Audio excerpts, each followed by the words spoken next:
galera, tudo bom com vocês? Hoje a gente está aqui diretamente da OBR para estar gravando um MacCast para vocês. A gente está aqui com o nosso juiz de escrutínio, o Lucas. Lucas, prazer pessoal.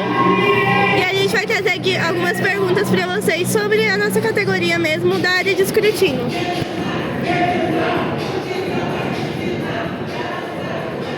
Antes de tudo, eu vou pedir pro Lucas para ele estar contextualizando um pouco da sua trajetória, como é que foi chegar até a Font Schools e também por que você, não sei se é você que escolhe, né, mas contar pra gente como que você foi parar para ser juiz de escrutínio.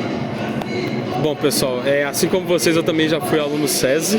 Lá em 2014 eu comecei na robótica, participei da First Lego League até 2017 e aí eu comecei a competir pela OBR e em 2019, 2018 e 2019, né, quando a F1 Schools chegou no SESI, eu entrei como competidor, então no primeiro então no primeiro ano eu participei como competidor e aí logo depois eu me tornei mentor e aí em 2022 eu tive a oportunidade de ser juiz. Esperar o grito, né, um pouquinho. Em 2022 eu tive a oportunidade de ser juiz e desde então eu venho aí acompanhando os nacionais, algumas regionais e sou lá do Espírito Santo, né, também é legal falar. Então eu participo das regionais do Espírito Santo, mas também já fui para outras regionais e esse ano a gente deve passar em mais algumas aí. Com certeza, muito interessante. A gente queria saber, assim, diretamente mais da área, o que diferencia uma equipe que ela gabarita o escrutínio da equipe que leva o prêmio para casa? Você pode explicar pra gente? Olha, o prêmio de escrutínio ele vai além de gabaritar as regras, né? Igual você comentou, tem essa diferença, né? Então, além disso, a gente também avalia desenho técnico, a gente vai avaliar a qualidade do acabamento do carro, da montagem dele e da renderização. Eu acredito que o principal ponto que diferencia isso é quando o projeto ele é muito bem elaborado antes.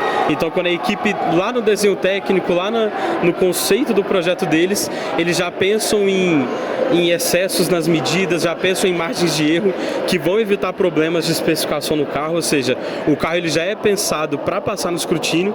Muitas vezes as equipes cometem o erro de projetar o carro pensando só no desempenho, mas aí acabam tendo um problema dentro do escrutínio, porque ele fica muito no limite da regra e aí um mínimo detalhe de manufatura pode acabar tirando o carro. Então acho que o principal ponto é quando a equipe desde lá do início não pensa só no desempenho do carro, mas também no escrutínio. E aí, claro, desenho técnico, acabamento e renderização é a ficha que vocês já conhecem, tem lá os pontos a serem avaliados, mas eu acho que o principal ponto está lá no início. Quando vocês pensam no carro, tem que pensar não só no desempenho, mas também no momento da avaliação do escrutínio. Certo. A gente queria saber também, você que já tem mais essa experiência de sala, também já viveu algumas competições, quais que são os principais erros que você observa assim nas equipes, o que mais perde pontuação assim você vê no torneio? Eu acho que não é nem a gente costuma não falar perder pontuação, a gente costuma falar o que não ganha, né, pontuação, perde só no escrutínio, né, infelizmente nós somos os juízes que tiram pontos das equipes, é um pouco triste, mas, inclusive um amigo da Tucuna passando aí, mas acho que o ponto que mais pega é quando a galera não se prepara bem para o momento da entrevista, né, então tipo assim, você tem que conhecer muito bem cada detalhe do seu portfólio, cada mínima vírgula ali, porque os juízes eles vão estar muito atentos, eles vão perguntar, e aí se a equipe ela gagueja e ela não sabe perguntar, passa pra gente uma sensação de que vocês não conhecem tanto o projeto. Isso pode ser um ponto negativo. Então assim, tudo que vocês escrevem e colocam tem que estar muito bem na ponta da língua de vocês. Tem que mostrar domínio e, claro, sempre seguindo as ideias da ficha, né? A gente avalia muito o que está lá na ficha de avaliação. Coisas extras são legais? São, mas o que a gente pontua é o que está lá na ficha. Falando um pouquinho então do emocional que você desenvolve assim com a competição. A gente sabe que o juiz de escrutínio, ele é um juiz que ele pode deixar às vezes um pouco o contato, né, por ele estar realizando a avaliação ali no momento, transparecer a emoção. Como é que você lida com isso para de repente não deixar transparecer assim na frente de um engenheiro, por exemplo, sobre a avaliação do trabalho dele? Isso é um ponto que a gente até disse um pouco triste, que a gente acaba, nós somos os únicos que dá a notícia ruim na hora, né? As outras avaliações, o feedback vem depois. Mas a forma como a gente trata, não só na F1 Schools, mas em todos os torneios, é tentar utilizar aquele ponto negativo como uma janela para um crescimento da equipe, e não só da equipe, mas do aluno. Então, por exemplo, se o aluno ele teve ali uma rodinha que estava com um diâmetro a mais do que o necessário, a gente vai mostrar para ele que aquilo ali foi um erro, claro, foi um erro, foi algo fora da regra, mas que se ele trabalhar de uma maneira melhor, ou se ele trabalhar num projeto pensando em menos material, você vai economizar material, e aí a sua roda fica com um diâmetro menor, sabe? A gente tenta sempre abrir uma janela para um pensamento positivo daquele erro, e não um pensamento negativo. Mas claro, eu entendo que eu também já fui aluno que na hora o pensamento negativo ele acaba sobressaindo, mas a gente sempre tenta abrir essa porta, essa janela de que há um caminho a se melhorar com aquele erro ali. A gente queria então, indo para um pouco mais do lado técnico da construção do carro mesmo, o que é mais valorizado numa equipe de F1 Schools? É uma equipe que realiza todo o trabalho, por exemplo, vamos supor, a pintura, é uma equipe que realiza a própria pintura do carro, ou uma equipe que terceiriza, mas tem uma pintura perfeita? Como que isso funciona? Aí vai um pouco mais na engenharia, né? Eu não consigo aprofundar tanto, mas na minha opinião, do que a gente conversa um pouco com os juízes, o melhor dos mundos é quando, às vezes o trabalho ele pode até ser terceirizado, pode ter ajuda ali de um profissional de fato da área para fazer a pintura, mas desde que pelo menos o aluno ele tenha total conhecimento do que aconteceu e de que ele tenha aprendido junto com o cara que realizou o trabalho. Então assim, o rapaz lá da oficina, ele fez a pintura do carro, mas você aluno, você sabe como ele fez a pintura, você sabe a técnica que ele usou, você sabe o porquê que ele usou aquela técnica e não uma outra técnica que vocês acharam na internet. Então assim, além de porque muito trabalho a gente sabe que é difícil, né? A CNC é um processo muito complexo, a pintura é muito complexa e às vezes o terceirizar é um caminho mais fácil, mas é obrigatório que o aluno ele tenha na ponta da língua cada detalhe que foi acontecido ali. Então assim, a gente valoriza muito o aprendizado do aluno, ele sabe o que aconteceu, ele sabe como foi feito, e às vezes o aluno, por uma questão de experiência, ele não vai ter manejo para poder fazer uma pintura perfeita do carro, mas a gente costuma valorizar mais quando o trabalho é feito pelo aluno. Então assim, o que acontece muitas vezes você chama o profissional da área para te ajudar a fazer o trabalho, sabe? Então assim, no processo da pintura, às vezes você vai fazer a pintura, mas com um profissional da área do seu lado, te ensinando cada etapa e cada processo. Eu acredito que esse seja o melhor dos mundos.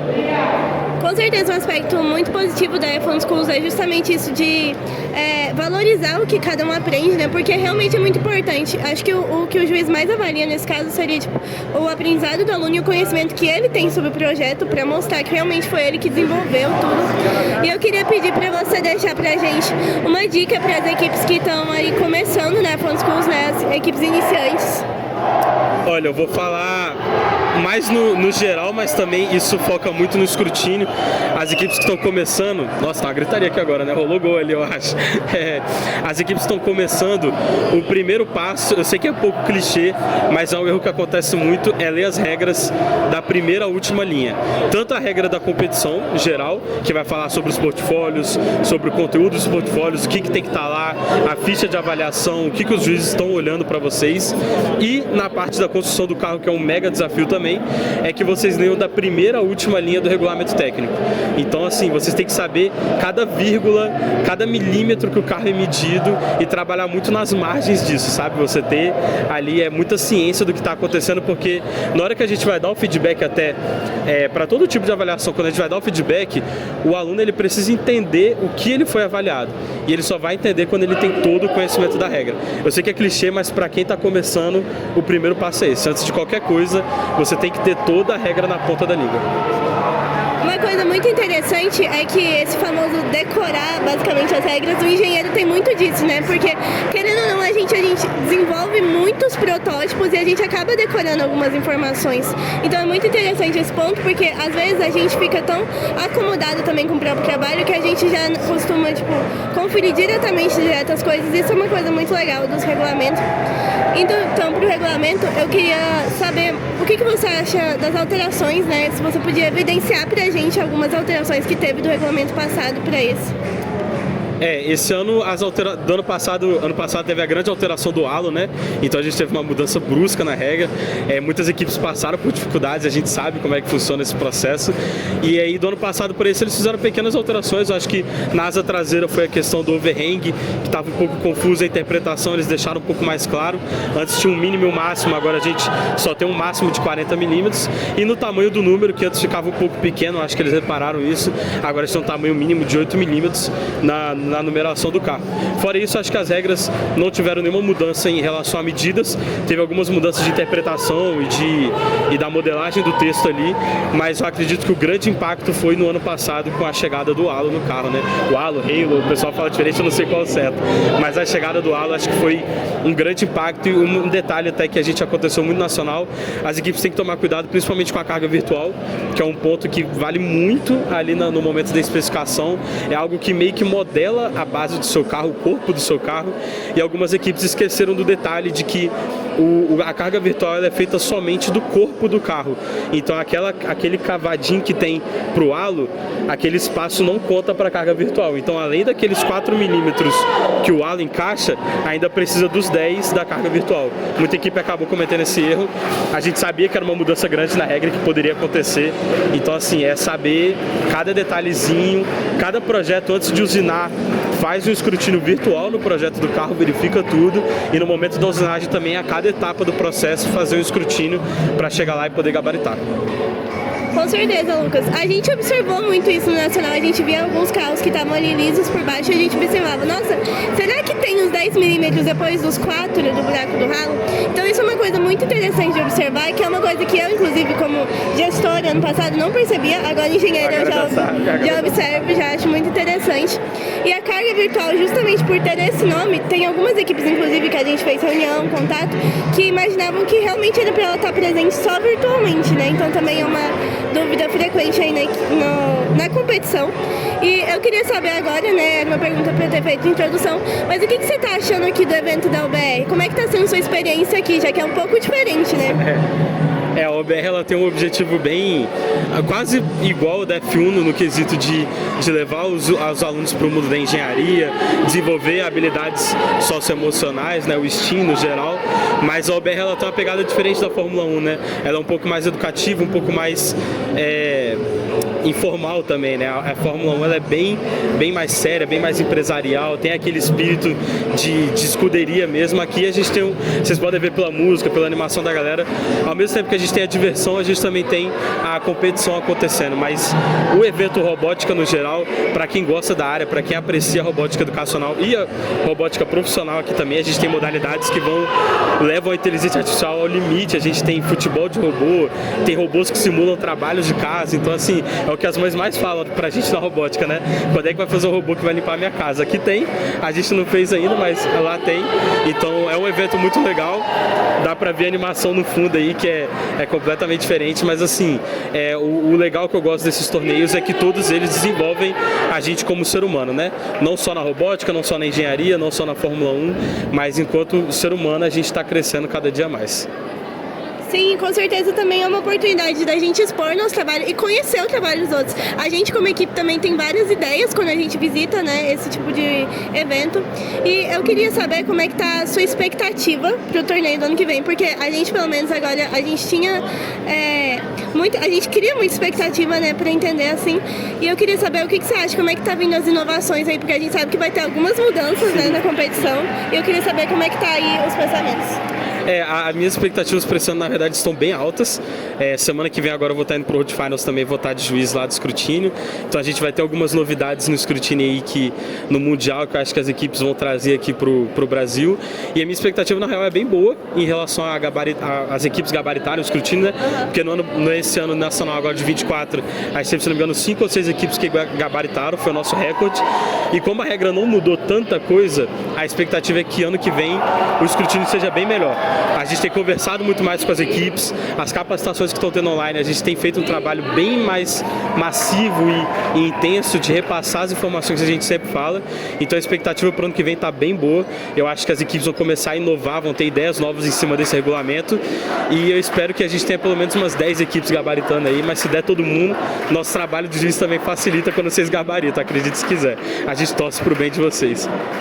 A gente sabe que a torcida é grande, né? E com certeza as capacitações, eu pelo menos estou achando muito mais interessante. A gente teve uma capacitação de desenho técnico, inclusive, que eu achei muito interessante, que foi o dinamismo da participação das pessoas. Acho isso muito legal, acho que dá para aprender bastante. Então, com certeza, eu imagino, como equipe também, que esse número só vai crescer, porque, querendo ou não, a régua aqui do Brasil tá aumentando e tá vindo muita equipe muito forte, né? Muita gente aí construindo o sonho que a gente tem também, né? E com certeza a gente tá crescendo o nível. Eu queria saber então, já que você tá aí animado também já nos preparativos pro Mundial, o que você tá esperando da competição, como é que tá sendo os preparativos? Eu acho que o Mundial esse ano vai ser bem legal, porque ano passado a gente tinha regra nova, muita equipe sofrendo com aquela questão do freio no halo, então eu acho que esse ano as equipes já vão estar mais preparadas para o freio no halo, e a expectativa no Mundial é que os carros estejam mais rápidos, né? Ano passado a gente tinha uma média de tempo aí de 1,150, se não me engano, algo do tipo nos carros os mais tops ali, né, do Mundial. Eu acho que esse ano, pela regra de novo, não tem mudado tanto, eu acho que os carros vão ficar ainda mais rápidos, considerando que no Mundial a gente está ali com as melhores equipes do mundo, né? Então eu tenho uma expectativa bem boa em relação à corrida. Em relação ao escrutínio, eu acho que mantém a mesma ideia do Nacional. Eu acho que a gente vai ter mais equipe gabaritando, mais equipe preparada para isso, mas eu espero mais das corridas. Eu acho que as corridas vão ser mais emocionantes, o mata-mata vai ser mais apertado do que ano passado. E aí eu queria só também retocar o ponto que você falou do desenho técnico, né, da capacitação, relembrar muitas equipes aí, quem estiver assistindo, que a gente mudou um pouco o conceito do desenho técnico. A ideia agora é que vocês sigam todo o desenho técnico nas normas ABNT, então é preparar vocês mesmo para o futuro, né, para o mercado de trabalho, e a única exceção que a gente vai ter em relação à regra ABNT são 2, no máximo 3 páginas ali que vocês precisarem para identificação de componente. Então identificação da asa, identificação do eixo, identificação da carga virtual, tudo isso vocês vão ter ali no máximo 2, 3 páginas para poder fazer identificação utilizando cores somente nessas 2 páginas. O resto, tudo em preto e branco, seguindo as normas ABNT, com a legenda certinha. Então assim, aonde eu tô podendo, aonde eu encontro equipe, eu tô reforçando isso, porque é um ponto que as equipes sofrem muito, e essa identificação dos componentes é muito crucial pra gente lá que é juiz, porque se vocês não identificam o componente certo pra gente, a gente não consegue medir o carro de vocês de forma correta, né? Então é bom pra vocês, é bom pra gente. Então muita atenção no desenho técnico aí, porque a gente está refinando ele cada vez mais. Um ponto muito interessante do que você comentou é justamente esse lance da carga virtual, porque a nossa equipe, pelo menos, a gente levou os nossos desenhos agora para ter mais esse aparato profissional mesmo, uma opinião profissional sobre o nosso produto, né? E daí quando o profissional foi analisar os nossos desenhos, ele comentou sobre a carga estar de outra cor, né? Mas é muito importante evidenciar, apesar de não ser de acordo com as normas, faz parte da nossa competição, uma competência da competição, né? Então, acho que a gente já pode caminhar para a conclusão, né? Porque aqui tá muito barulhento, mas eu queria muito agradecer, Lucas, de verdade, por disponibilizar esse tempo pra gente. E com certeza foi um bate-papo muito importante. Muito obrigada pela participação. Eu que agradeço, pessoal. Só da palhinha, eu que agradeço aí a oportunidade. As equipes, às vezes elas sentem medo de falar com a gente, juiz, a gente é super aberto.